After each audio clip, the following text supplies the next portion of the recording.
Um bom dia a todos, meu nome é Denilson Alves e dando continuidade ao site denilsoespiritualista.com.br, eu vou ao item reencarnações para falar sobre a reencarnação de Dilma Rousseff no passado, para que vocês entendam melhor o presente. Por que ela é predestinada, se era predestinada, o que aconteceu e o que está acontecendo, as mulheres do poder, daí por diante. Então, vamos procurar entender isto, estudando o passado e o presente, na visão espiritualista, na visão que eu tenho, porque eu tenho, digamos, dons. Esse dom de reconhecer as pessoas e Deus me mandar os sinais e aí eu poder transferir essa minha informação para vocês, para que entendam melhor o que porquê, né, de tudo. Tudo, porque nada é por acaso, tudo tem um porquê, certo? Vamos lá. Dilma Rousseff é a reencarnação de Olga Benário Prestes, que faleceu em 1942. Reencarnou como Dilma em 1947. Foi militante estudantil, como Dilma também foi militante estudantil. Foi guerrilheira, como Dilma também foi guerrilheira, certo? Pegou armas para defender a implantação do comunismo no Brasil, Olga. E Dilma pegou armas para combater o golpe militar no Brasil. Então, há uma simetria perfeita passado e presente que se repete, né? Todas duas têm atributos, né? Qualidades e defeitos, como qualquer uma outra pessoa, só que no que ela tem de atributos, a coragem, né? É o coração valente que chamaram na campanha política, né? A coragem é destacada, né? Uma das melhores qualidades que ela tem. As ligações do passado com o presente. Bem, no livro afirmado aqui por Olga, lutei pelo justo, lutei pelo bom e lutei pelo melhor para o mundo. Segundo a visão dela, porque na verdade o comunismo é uma utopia. O capitalismo é selvagem, né? Mas o ser humano, né? Vocês sabem como são, não precisa nem falar do ser humano como está, né? O ser humano é animal. Então comandamos muitos animais aí, ainda mais na política. Então, tá a citação de Olga, vamos à frente. Olga Benário, militante comunista alemã, com apenas 15 anos, juntou-se ao Partido Comunista, né? Convenção Juvenil do Partido Comunista. Conheceu um namorado e devido a conflitos com o pai, né? Ideológicos com o pai, ela foi viver junto com o namorado, sendo que ela, posteriormente, ascendeu dentro do movimento, né?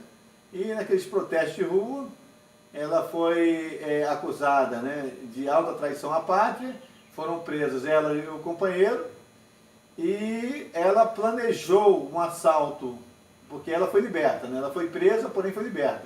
E junto com seus colegas de militância, planejou o assalto à prisão, né? E conseguiu resgatar realmente o seu companheiro, fugindo para a União Soviética, onde recebeu treinamento político-militar. Foi enviado ao Brasil em 1934 por determinação da Internacional Comunista. Isso já havia se separado de Brown, né?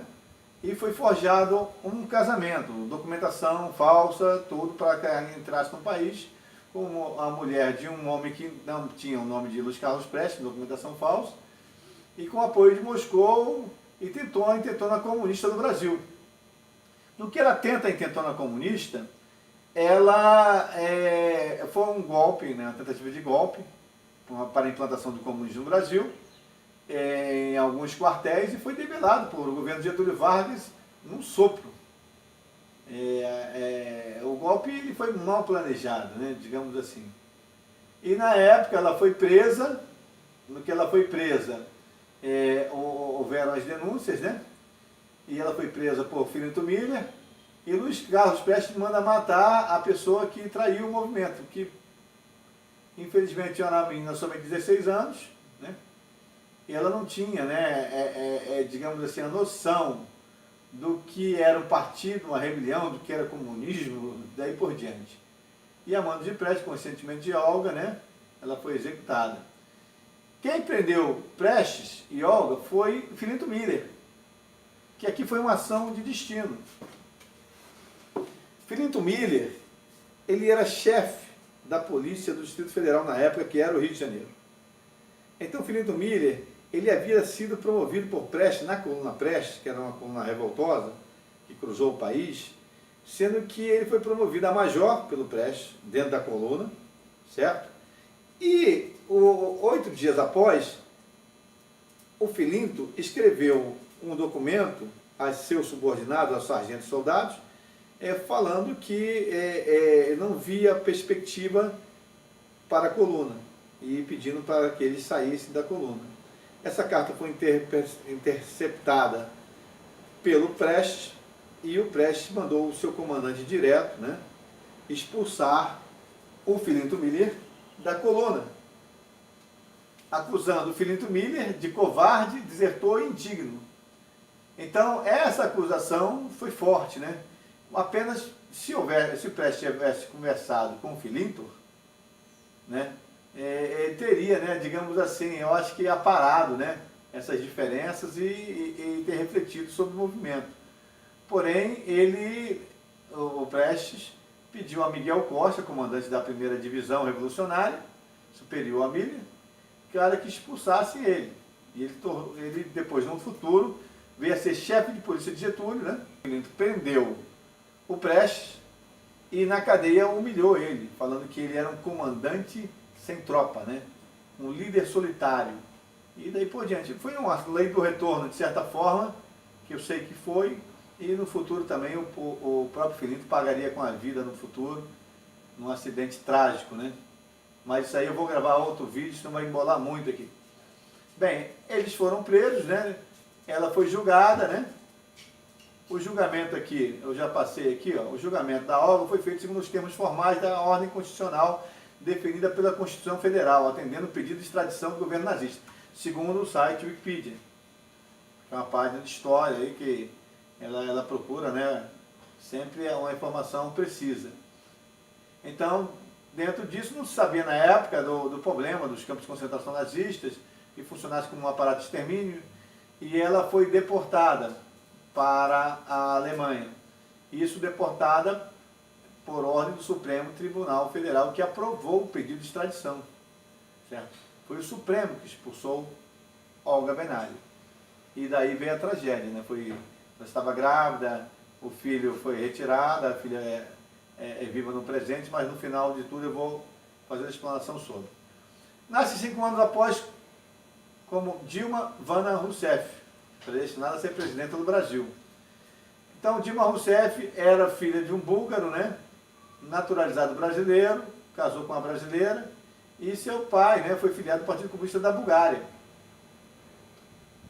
É claro que ela ingressou no movimento estudantil ativo, né, e por conta do golpe militar houve uma revolta estudantil muito grande, e nessa revolta ela percebeu, né, que o mundo não era para debutantes, e lutou, tá, contra o golpe militar. Então defendeu na luta armada, né, criando um comando chamado Comando Colina, e segundo o que foi em depoimentos, ela transportava armas e dinheiro, né, e foi acusada de certas operações aí. Bem, o promotor de justiça da organização rotulou ela como sendo Joana d'Arc da subversão, por chefiar greves e assessorar assaltos a banco. Isso a promotoria falou. Bem, agora vamos lá. Ela, depois disso, foi presa, depois foi solta, foi torturada, né? Infelizmente. E ela foi membro fundadora do PDT, juntamente com seu companheiro na atualidade. E seu companheiro, ele foi um dos fundadores, juntamente com Leonel Brizola. Ela acessou o cargo de assessora da bancada do PDT na Assembleia Legislativa do Estado do Rio Grande do Sul. Bem, aqui eu vou fazer um comparativo para que vocês entendam por que ela era predestinada. Bem, Dilma Rousseff, ela nasce 5 anos depois para cumprir a prova Brasil. Nesse mundo, é a prova mais difícil, em termos de Estado, de construção de Estados. Por que isso? Bem, se Dilma nascesse na Alemanha, ela seria presidente da Alemanha com certeza. Ela tem atributos para isso. Se nascesse nos Estados Unidos, ainda mais que o povo gosta de pessoas firmes, duras, ela seria presidenta dos Estados Unidos.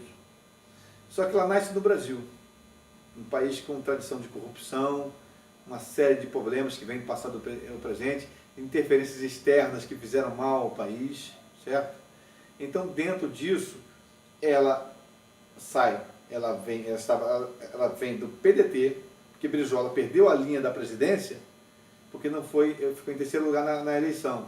E Lula em segundo, Lula ascende e vai ser o presidente. Por destino, ela se transfere do PDT para o PT para cumprir o destino dela, de ser presidenta. Então, nisto, ela ascende e, claro, ganha as eleições. Dentro disso, ela, no poder, ela lutou, é claro, contra o PMDB, a máfia do PMDB, digamos assim, que era um conjunto ali de poder eterno do PT e o PMDB roubando, um acerto feito, isso tudo vem tudo do encaminhamento ruim do Lula. Se Brizola fosse presidente, o país seria outro, é claro. Mas isso, infelizmente, o povo não foi preparado para ter essa visão, através de uma educação, né? de uma reflexão, de um estudo, de uma cultura. Então, o problema, na verdade, é que o povo não sabe votar, não é isso. Eu, como assistente social, eu sei que o povo não teve condições, né, digamos, de fazer, digamos assim, uma análise de voto, porque o povo malamente sabe, digamos assim, escrever, ler, interpretar, entende assim? Entendemos assim, porque, de certa forma, é preciso refletir muito para procurar os melhores caminhos para um país, para uma nação. Mas vamos na continuidade. Bem, aí daí vem o seu vice, conspirando, tem a capacidade, numa campanha do seu partido na televisão, falou assim, a verdade vai aparecer, como se fosse, né, ia cair Dilma, cair todo mundo, que iam denunciar Lula, a Lava Jato ia pegar, que a Lava Jato é uma operação em destino. Mas aí o que acontece? A verdade dele é bem pior do que a da dela, porque vocês viram que ele teve a capacidade de botar pessoas ali no poder, os mais fortes, digamos, quase que uma quadrilha, porque, de certa forma, vocês estão vendo que a Lava Jato está limpando tudo.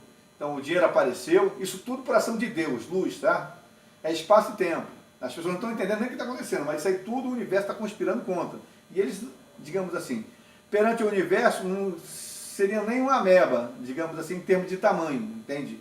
É como se fosse um grande leão pisando numa ameba. Então, vamos lá. O que fizeram? Botaram no poder diversos homens ligados dessa quadrilha, pessoas que pegavam dinheiro público e distribuíam, e milhões, e comprando partido, comprando votos, e daí por diante. E dentro disso, ascende ao poder, né? Levando toda essa quadrilha. Só que se esse homem que cai, quem assume? Rodrigo Maia. O que Rodrigo Maia fez? Porque, digamos assim, eu tenho essa informação de plano espiritual porque tenho o dom de me projetar a eles. Isso é um dom meu, está no meu site, o dom da bilocação, que é o dom dos grandes santos, daí por diante, que é uma história muito rara que depois eu vou abrir para vocês. Bem, por que essa abominação a Rodrigo Maia? Rodrigo Maia, quando no passado pegou fogo na Boate Kiss, a Dilma, ela quase não conseguiu, ela chorou perante a televisão e foi luta oficial, daí por diante. Já no presente, há pouco tempo, digamos assim, cai o avião da Chapecó. O que o Rodrigo Maia faz? O povo consternado, a imprensa mídia toda cobrindo, né, o sofrimento do povo, de tudo, ele vira à noite, ocasionando despesas absurdas, né, a nós, né, nós pagamos aí os adicionais deles, para deturpar uma lei, certo? E ainda teve a capacidade de declarar o seguinte, que o Congresso não é um cartório que autentica tudo que aquilo que o povo quer. O Congresso não é obrigado a ouvir o povo. Isto aqui não é como um cartório, onde a gente carimba o que o povo está pedindo. Então, pergunta a este homem, ao que ele representa? O que Rodrigo Maia representa? O carioca, o cidadão do estado do Rio de Janeiro, o fluminense, o homem que votar neste homem, vai estar votando em quem? A quem não lhe representa? Então, de certa forma, é abominável. Então, nesse ponto, até que o Gilmar estava certo, não se derruba um presidente, assim, de maneira tão fácil. O Gilmar, ele tem seu pensamento, um cara inteligente, só que é o seguinte, tem que rever os conceitos, porque, de certa forma, está muito complicada a situação do judiciário aqui no país. Tá? Os poderes estão, né? Agora a Câmara dos Deputados agora que julga, né? Agora vão julgar o Pisciani. E o Congresso Nacional, o Senado é que dá o último aval. Não pode ser preso, não pode não. Se não puder, não pode. Pode roubar, matar, mas se não for questão de ser preso, não vai. E daí por diante. Então, de certa forma, ficou muito complicada a situação da justiça e isso gera, né, descontentamento popular e daí por diante. Vejam bem, então aqui está entendido o porquê da predestinação. Agora aqui é um presente para Dilma, certo? Isso aqui é uma coisa que eu posso fazer porque eu tenho essa visão e até mesmo quando a pessoa desfalece, por exemplo, quando a Olga faleceu, é claro que ela foi envolvida, ela foi arrebatada e ela foi ver que sua filha estava bem, daí por diante, né? E que a morte não existiria. Porém, em plano físico, sem ela saber, né? Eu já indico a sua filha do passado para que ela procure, se ela for de interesse dela, procurar Anita Leocádia Prestes, que foi sua filha no passado. Esse encontro aqui vai ser um encontro muito emocionante, é algo que vai vir tudo à tona, digamos, aquele amor entre mãe e filha e daí por diante. Quer dizer que é mais um membro agora da família da Dilma, né? Ela via regressão, ela pode lembrar disso tudo, apesar de que a regressão é algo muito complexo, depende de canais, ou seja, de assistência do grupo de luz que esteja ali muito bem intencionado, porque se bate no canal errado, a pessoa errada, aí vem o obsessor, as correntes zombeteiras e procuram dar visão equivocada daquilo que deveria ser visto, né? Bem, as mulheres no poder, Hillary Clinton era predestinada nos Estados Unidos, na Coreia do Sul, a Kirchner na Argentina, a May na Inglaterra, a Merkel na Alemanha, a Elizabeth, e daí vai. No Supremo Tribunal Federal, Carmen Lúcia, no STJ, Laurita Vaz, e na Procuradoria-Geral da República, Raquel Dodge. Então, o que acontece? Aqui, eu já esboço aqui o meu site, essa homepage é só para reencarnação, o item reencarnação do site. Aqui é o mapa político que já está aparecendo aqui, porque é uma revolução. Eu vou me jogar o passado e o presente, tudo ligado, passado e presente, e vocês vão entender o que estamos fazendo aqui nesse mundo e porque o mundo vira, ou seja, há uma outra era. O mundo passa uma transição. Na verdade, o meio espírita chama de transição planetária. O crente chama de juízo final e o místico chama de era de aquários. É um fim de ciclo. Na verdade, não é o fim do mundo porque o mundo permanece, o mundo segue uma escala evolutiva. Quem passou, passou, segue plano. Quem não passar, vai para 12 mil anos atrás, equivalente. Mas isso aí já é outra explanação e já fica para os próximos vídeos. Foi um grande prazer aqui, obrigado pela atenção de todos, certo? Muita saúde, muita paz, certo? E que vamos lutar pelo esse país, vamos lutar pelo Brasil, por um país melhor para todos e para nós mesmos, como voltarmos a reencarnar nesse plano. Muita saúde e muita paz.